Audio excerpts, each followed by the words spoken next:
go. All right, so we're back with Leah again. Lovely as always. And we're now doing Word on the Street, the hilarious tug of words.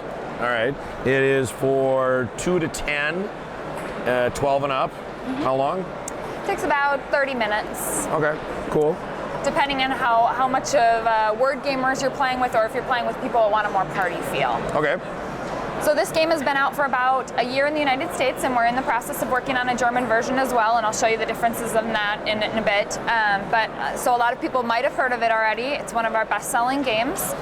One of the things that I like about it is it kind of combines a word game with a party game. So even if you've got players that would never play Scrabble, can't stand Boggle, they'll play this game and they'll love it. Yeah, so you good. can combine your word gamers and your non-word gamers. We've had a lot of reviewers say they hate word games, but this one they'll play.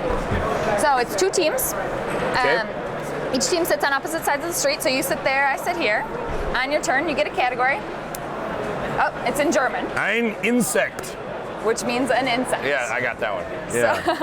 So give us a word that fits that category. Oh, I have to come up with a word? Yep, and it can be in English. Fly. Fly, perfect. So then we move each letter of that word 1 lane closer to your side of the street. Now, my turn is going to be next. I'm going to have a different category, and I'm going to try to pull those letters back over to my side. Okay. So I have something that someone uses to go fishing. It's something that you use when you're fishing. So do you just know all the cards, or do you actually speak German? I speak German. Really? Yes. God, I'm so jealous. Anyway, go ahead. So fly actually might be a good option because people do go fly fishing and they use flies, and then I could get those letters back over to my side. But you really want longer words. But I think maybe I want to use something like because I was regretting that I didn't say tackle, grasshopper. maybe. Yeah, and in the first round, you know. Yeah. But I'll go with tackle. T-A. We just skip over the vowels. C-K-L.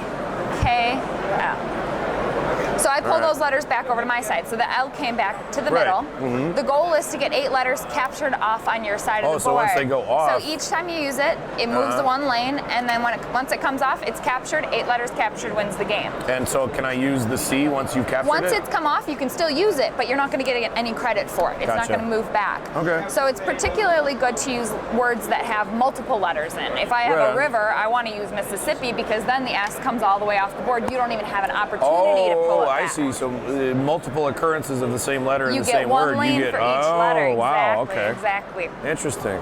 Yeah, so this has been a lot of fun, and particularly when you've got a family group where you've got grandma and you've got the kids. Even if you have kids that aren't of spelling age yet, as long as they're on the team with somebody that can spell, they're learning it, they're hearing it, and they can definitely yell out words that fit the category. They can be on the team as well. Yeah. And when you're playing with bigger teams, I like this game best with about 3 per team because you get a lot of discussion. The other team is allowed to say whatever they want to try to help you out during your turn.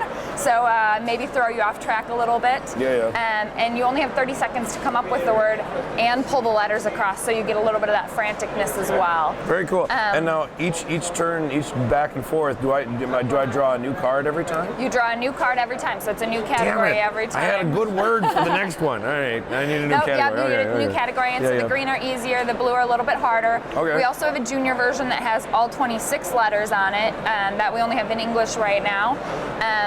And then the categories are a little bit more kid-oriented. So I would say that would be great for if you've got kids between the ages of 8 and 12 who are going to be playing just as a kid group. Right. If you're playing multi-generational, go with the adult. It's great. The pieces are really nice. Yeah, nice thick, meaty tiles. Yeah, exactly. And it's a great game for groups together. And so we're in the process right now of testing the German version. That's why you see the German cards here. And the only difference with the German version is it'll have the Z instead of having the Y. Z, exactly. Based on the use of the letters in the language. Totally. So for each version, we're actually working on a couple of different foreign language versions for next year, and each version will have a slightly different letter arrangement. As well it should. Cool. Yeah. Very neat. I like that. I might actually be able to get my grandma to play this. Yes. Every year I go home for Christmas, I have to try to figure out what game can I bring for grandma. And that's what we try to do, is make games that work great for gamers, for people who don't play games, and then for gamers to bring to their family groups that maybe don't play as many games.